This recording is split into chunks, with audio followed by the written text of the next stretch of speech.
3 years ago, I made the hardest decision of my life and walked away from my toxic family to save my peace. Today, I've built a successful career in tech. But when my jealous sister tried to humiliate and expose me in front of everyone at our grandmother's birthday party, the shocking truth came out and completely shattered her confidence and reputation. 3 years ago, I made the hardest choice of my life, to walk away from my family and everything that once defined me. It wasn't an impulsive decision. It was the result of years of pain, manipulation, and emotional exhaustion. My family was supposed to be my source of love and comfort, but instead, they became the reason I stopped recognizing myself. Every conversation turned into an argument, every dream I shared was met with ridicule, and every achievement was dismissed as luck or arrogance. I remember the night it all became too heavy. I was sitting alone in my room, surrounded by silence, realizing that I had spent years trying to earn love that was never meant to be given freely. The tears wouldn't stop, but neither would the realization that I deserved better, not in terms of luxury, but in peace. That night, I packed my small bag, my laptop, and a few clothes, leaving a note that simply said, "I need to find myself." Walking out of that door felt like stepping into the unknown. The world outside was cold, and I had nowhere to go, but somehow, the air felt lighter. I kept telling myself that loneliness was better than living in constant pain. As I walked away from the house that had shaped and broken me, I didn't feel strong, I felt terrified. Yet beneath that fear was a small spark of hope, the kind that whispers, "This isn't the end, it's your beginning."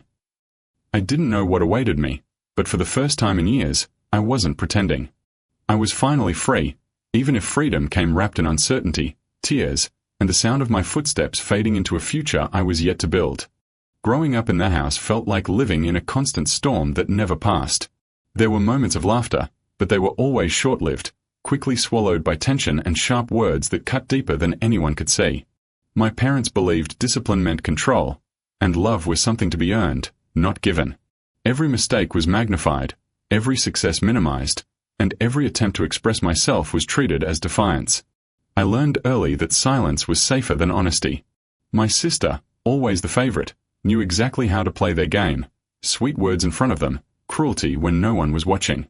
The house looked normal from the outside, filled with nice furniture and family pictures that painted the illusion of happiness, but inside, it was hollow, cold, and heavy with unspoken resentment. I remember the sound of doors slamming, my father's disappointed sighs, and my mother's cutting remarks that made me question my worth. I used to sit by the window at night, staring at the streetlights and wondering what it would be like to live in a home where peace wasn't a privilege.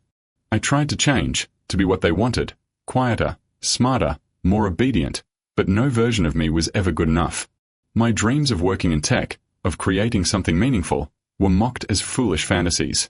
They wanted me to follow their path, to stay small and dependent, but my heart refused.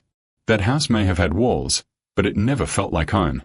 It was a place where love was conditional, respect was selective, and freedom was forbidden.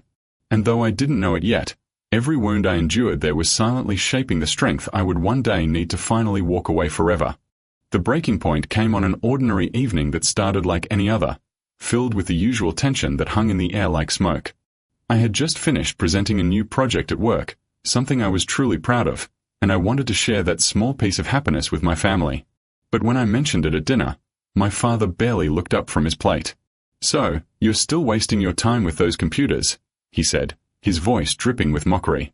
My mother gave me that same tired look of disappointment, and my sister smirked, enjoying the moment. I tried to stay calm, explaining how my work could lead to a real opportunity, but they laughed, saying I should stop chasing childish dreams and join the family business instead. Their words cut through me like knives. It wasn't the first time they'd mocked me, but something inside me cracked that night. I looked around the table and realized that no matter what I achieved, they would never see me as more than a failure. I excused myself quietly, walked to my room, and sat on the edge of my bed, feeling my chest tighten. The tears came without warning, and I let them. Then, through the pain, a strange calm washed over me. I realized I couldn't change them, but I could change my life. I packed a small bag, just clothes, my laptop, and a few essentials. As I zipped it shut, I felt the weight of years lifting off my shoulders. I looked around the room one last time, took a deep breath, and whispered to myself, "This ends tonight." I walked out quietly, not looking back, because I knew if I did, I might lose the courage to finally save myself. Starting from zero was both terrifying and liberating. The night I left home, I had no real plan, no savings, and nowhere permanent to stay. All I had was an old laptop, a few clothes, and a determination that burned brighter than my fear. A friend from college offered me a place to crash on his couch, and for weeks, that small corner became my entire world. Days turned into long stretches of work and sleepless nights, fueled by instant coffee and desperation. I scoured online job boards, teaching myself new coding languages through free tutorials and late-night practice. Every rejection email stung, but I refused to give up. I started taking small freelance gigs, fixing websites, designing simple apps, anything that would pay even a little. Sometimes the payments were late, sometimes they never came at all, but every bit of experience built my confidence. I learned to survive on the bare minimum, eating noodles for dinner and counting coins to make it through the week. Yet, in that struggle, I began to feel something I'd never felt before: control. No one was yelling at me, no one was judging me, it was just me and my dreams. I started believing that maybe, just maybe, I could build a life on my own terms. The world still felt cold, but every small success added warmth. I realized that freedom wasn't about comfort, it was about choice, and for the first time, every decision was mine. Those early months were a mix of exhaustion, fear, and fragile hope, but they also became the foundation of who I was becoming. I didn't have much, but I had something priceless, a new beginning and the courage to keep going, no matter how uncertain tomorrow seemed. Freedom felt strange at first, almost unreal, like stepping out into sunlight after years of living in a dark room. For so long, I had been told what to do, what to think, and who to be, that making my own choices felt both powerful and terrifying. There were nights when loneliness wrapped around me like a heavy blanket, and I'd lie awake wondering if I had made a terrible mistake by leaving. I miss my family, not because of their love, but because of the familiarity of their presence, the noise, the arguments, even the tension. It was strange to long for something that had caused me so much pain. But as the days passed, I began to find beauty in silence. I started taking long walks, letting the wind clear my mind, and I found comfort in simple things: a warm cup of tea, the sound of rain, the sight of a sunrise I used to sleep through. Each small moment reminded me that peace could exist outside of chaos. There were times when guilt tried to pull me back, whispering that I had abandoned them, but deep down I knew I had only rescued myself. Slowly, I began to feel lighter, like I was shedding years of emotional weight. I realized that freedom didn't mean the absence of struggle. It meant having the strength to face life on my own terms. My pain was no longer a cage. It had become my teacher. Every step I took away from that toxic home brought me closer to the person I was meant to be. The world was still uncertain, but so was I, and for the first time, that uncertainty didn't scare me. It gave me hope, a fragile, beautiful kind of hope. My first small wins came slowly, almost unnoticed, but they meant everything to me. After weeks of rejection and sleepless nights, I finally landed my first freelance project, a simple website for a small local business. It didn't pay much, barely enough to cover a few meals, but when I received that first payment notification, I couldn't stop smiling. I remember staring at the screen, tears welling up in my eyes, realizing that I had earned this on my own, without anyone's help, without anyone's approval. That tiny victory filled me with a pride I had never known before. I poured my heart into every task, treating even the smallest job as if it were the most important thing in the world. Slowly, clients began recommending me to others. One project turned into 2, then 5, and before I knew it, I was working full-time from that same couch I used to cry on. It wasn't easy. There were days I doubted myself, wondering if I was fooling everyone, but every good review reminded me I was on the right path. I started saving little by little, upgrading my tools, improving my skills, and watching my portfolio grow. With each new project, my confidence strengthened, and for the first time, I began to see a future built by my own hands. I no longer needed validation from those who had dismissed me. Every bit of progress felt like a quiet victory over my past. I began to realize that success doesn't always come with applause. Sometimes it comes in quiet moments, when you look at how far you've come and whisper to yourself, "I did this." That feeling of accomplishment became my new fuel, my reason to keep going no matter what stood in my way. Within a year, the small sparks of progress I had built began to form something real, something bigger than I ever imagined. I had gained enough confidence and connections to take a leap and co-found a startup with 2 friends who shared the same hunger for success. We didn't have fancy offices or investors. We had an old apartment that doubled as our workspace, where cables, coffee cups, and dreams were scattered everywhere. We worked long nights, surviving on instant noodles, cold pizza, and endless cups of tea. The sound of keyboards tapping became our lullaby, and brainstorming sessions stretched until sunrise. Every day brought new challenges, bugs that wouldn't fix, designs that failed, clients who disappeared without paying, but we learned to laugh through the frustration. We weren't just building an app, we were building our future, line by line, idea by idea. I remember the feeling of watching our first prototype come alive on the screen. It wasn't perfect, but it was ours, born from sleepless nights and stubborn belief. There were moments of doubt when everything seemed to fall apart, when money ran out, and we questioned if we had made a mistake. But each time one of us felt like giving up, the others reminded us why we started. It wasn't about fame or money. It was about proving that we could create something meaningful out of nothing. Slowly, small wins started to appear again. A positive review here, a new user there. Those little signs of progress felt like oxygen to our tired spirits. We knew we weren't there yet, but every obstacle we overcame brought us closer to turning our dream into reality. We weren't just surviving anymore. We were finally beginning to rise. While I was out there fighting to build a new life, my family remained silent, as if I had never existed.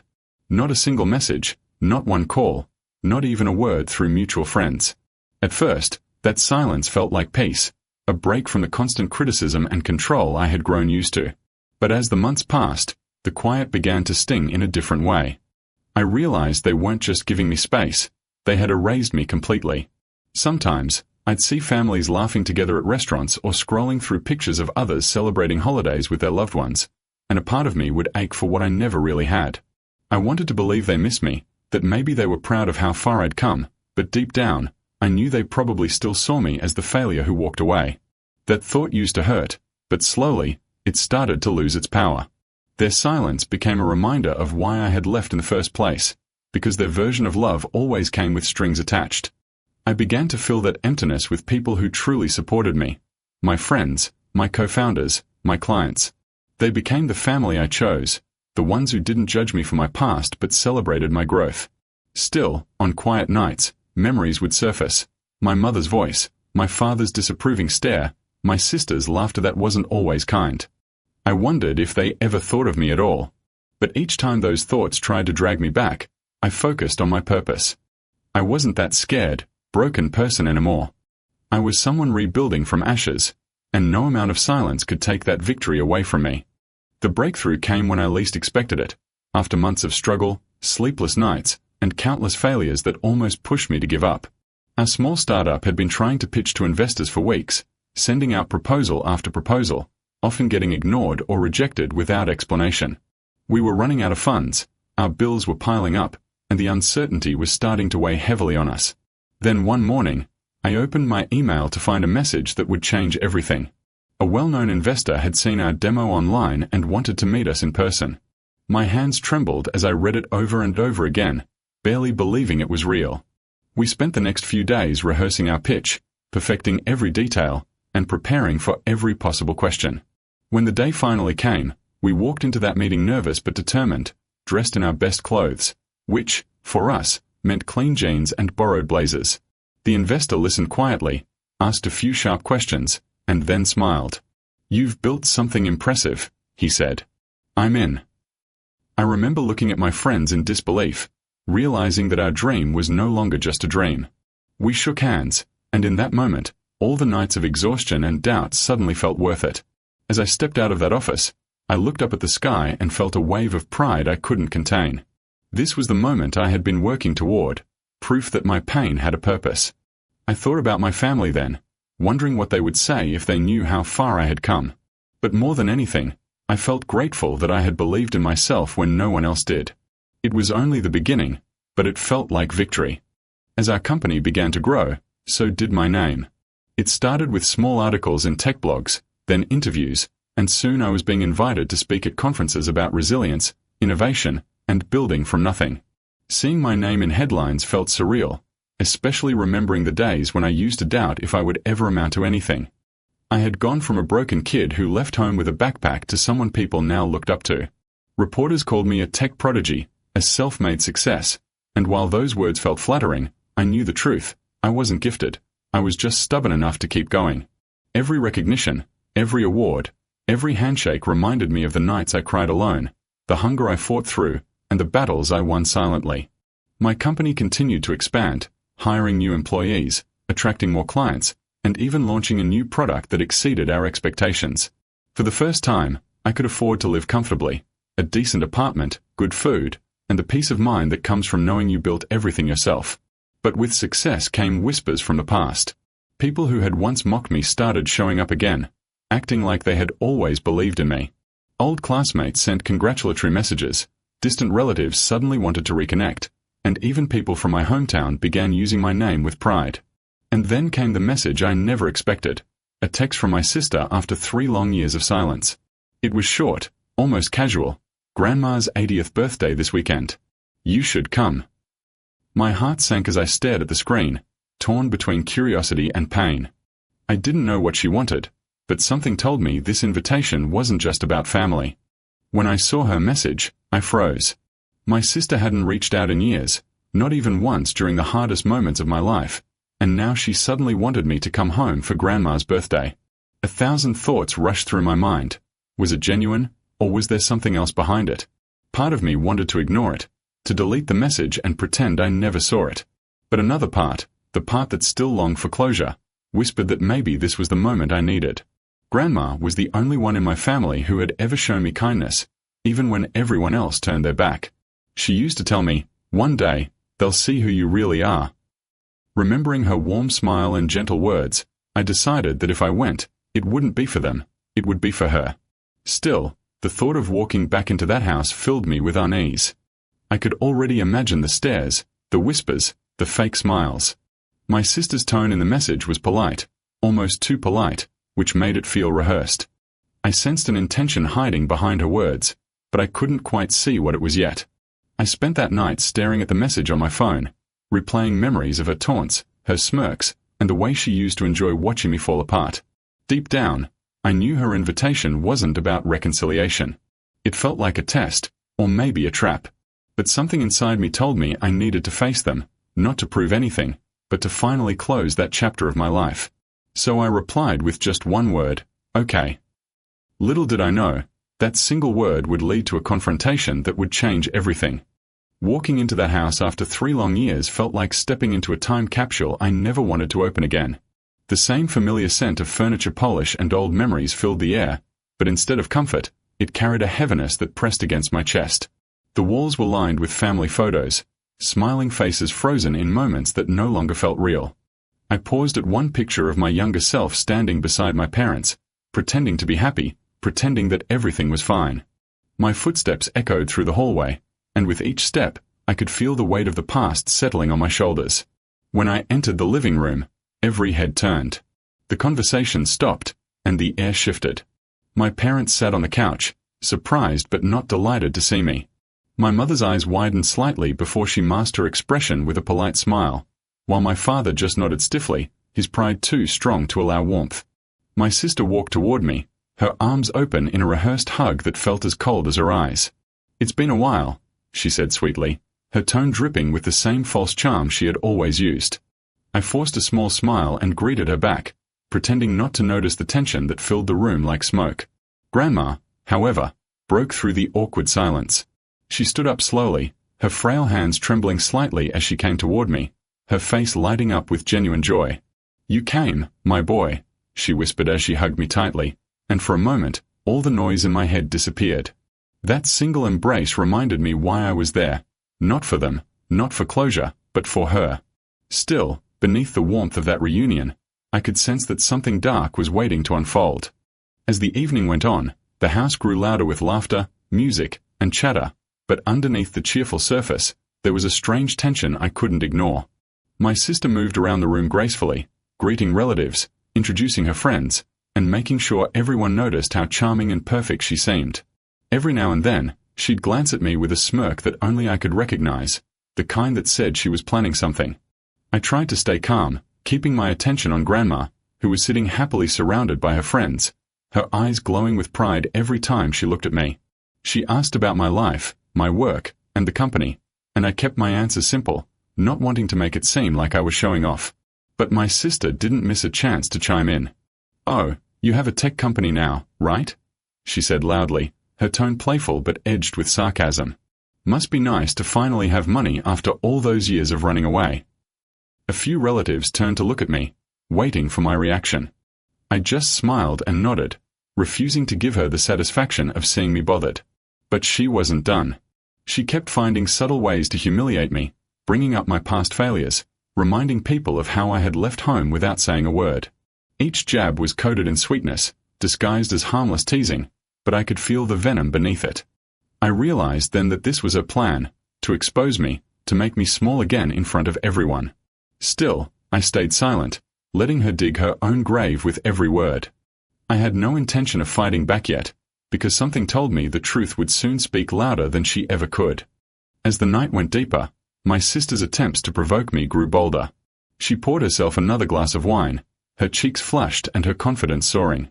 I watched quietly from across the room as she whispered to a few relatives, her eyes flicking toward me with that same smug expression I remembered all too well. The whispers turned into curious glances, and soon, I could feel the shift in the atmosphere, the anticipation of gossip about to unfold.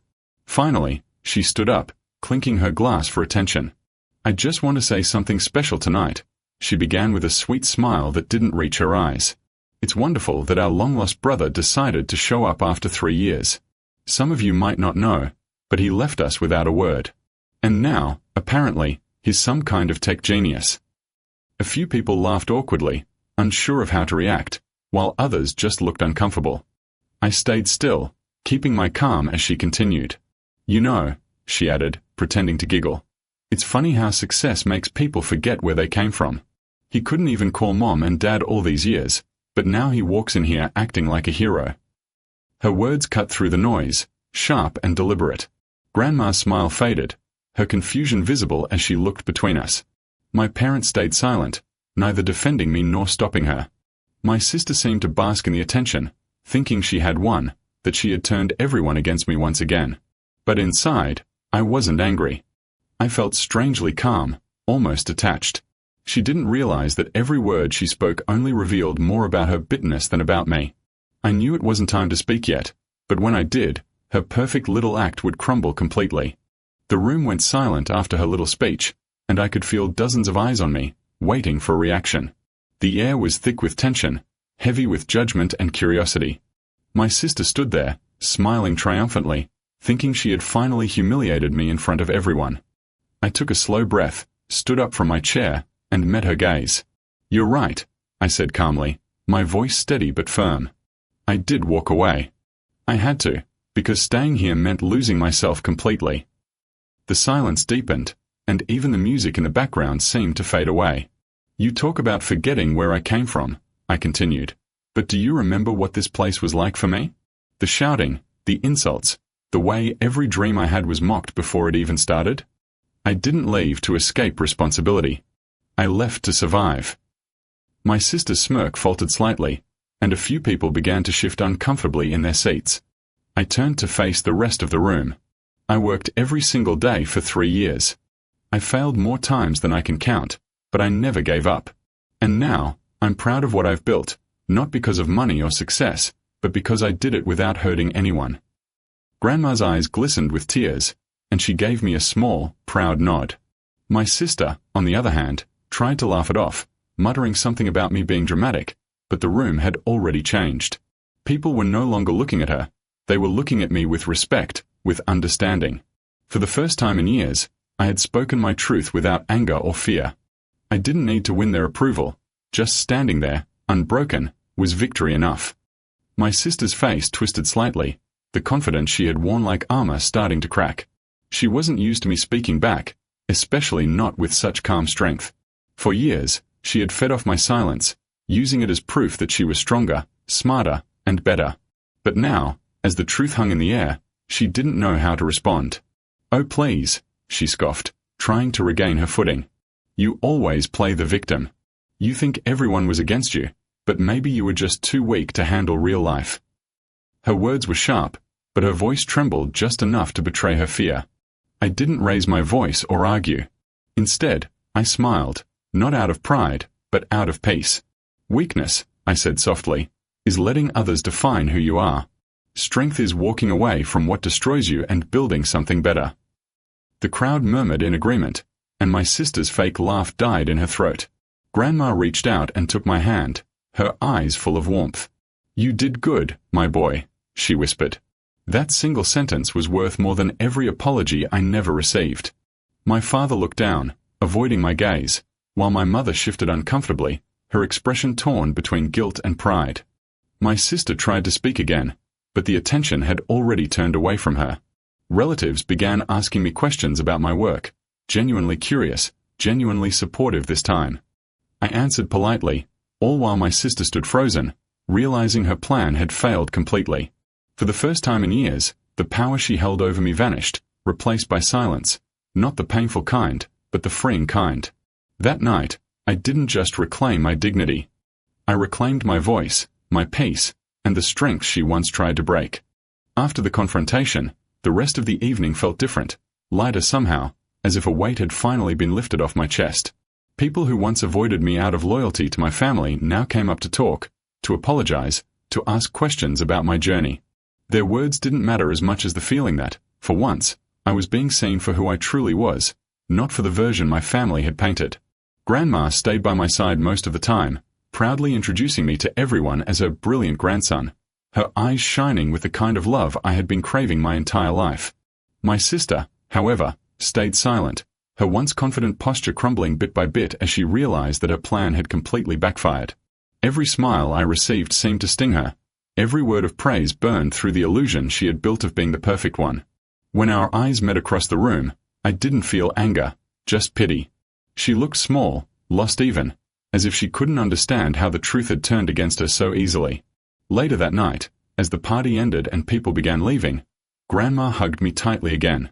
You came back stronger, she whispered, and that's what matters. Don't hold on to hate, just live your life. Her words stayed with me long after I left that house. Standing outside under the cool night sky, I took a deep breath and felt something inside me finally settle. I wasn't that broken kid anymore. I had faced them, spoken my truth, and walked away with my head high. The pain, the silence, the years of loneliness, it had all led to this moment of peace. For the first time, I felt free, truly free. The drive home that night felt like a journey through every version of myself I had ever been. The scared child, the broken dreamer, the determined fighter, and finally, the man who had learned to stand tall. The city lights blurred past as memories of the evening replayed in my mind. I thought about my sister's face when she realized she couldn't control the narrative anymore, about my parents' silence that spoke louder than any words, and about Grandma's proud smile that healed something deep inside me. For so long, I had carried their opinions like chains, letting their voices echo in my head and dictate my worth. But now, for the first time, those echoes were gone. All that remained was my own voice, calm, clear, and confident. I parked outside my apartment and sat there for a while, staring at the skyline.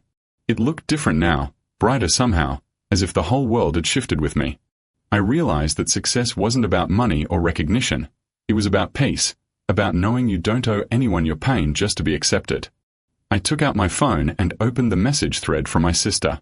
For a moment, I considered sending something, maybe a few harsh words, or maybe forgiveness. But then I simply locked my screen and smiled. Some things don't need closure, they just need distance. That night, I made a silent promise to myself, to keep growing, to protect my peace, and to never let the past define me again. The boy who once walked out with nothing had finally built everything he needed: strength, purpose, and freedom.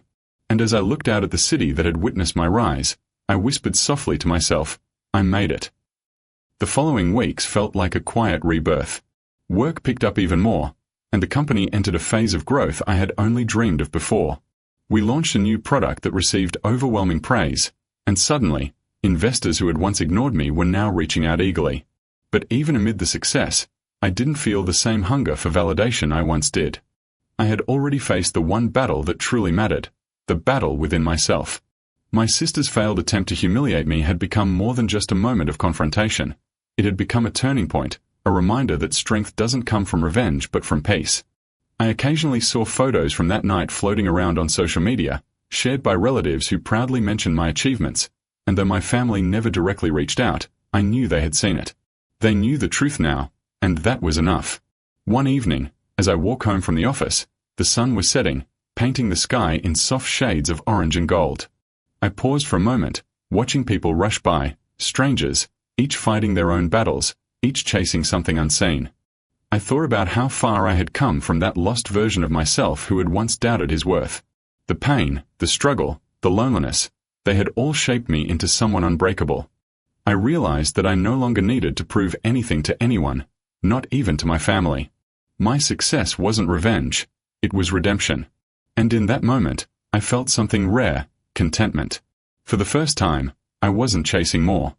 I was simply grateful, for the pain that taught me, for the silence that strengthened me, and for the freedom that followed. Months later, life had found a calm rhythm, the kind that used to feel impossible back when chaos defined every day. My mornings began with quiet coffee and sunlight streaming through my apartment windows, a simple peace I had once thought I'd never earn. My company continued to thrive, my team had grown into a family I chose for myself, and my heart finally felt at home in the life I had built. One evening, I received a call from Grandma's number. For a moment, fear clenched my chest, but when I heard her voice, soft and warm as always, I smiled. She said she just wanted to hear my voice and tell me how proud she was. "Your strength gives me hope," she said. "Don't ever lose that kindness, no matter how much the world tests you." Her words wrapped around me like a blanket, reminding me that love didn't need to come from perfection, it came from understanding. Before hanging up, she added, "And forgive them when you're ready. Not for them, but for yourself." That night, I sat by the window, staring at the city lights, and for the first time, I understood what she meant. Forgiveness wasn't about forgetting what happened or excusing it. It was about freeing yourself from the weight of resentment. So, I silently forgave them, my parents, my sister, even the version of myself that once felt powerless. I didn't need their apology anymore. My peace was my closure. Looking out at the skyline, I felt proud, not of my success, but of my survival. I had walked through fire and came out whole. I had become everything they said I couldn't be. And in that stillness, I knew my story had finally come full circle.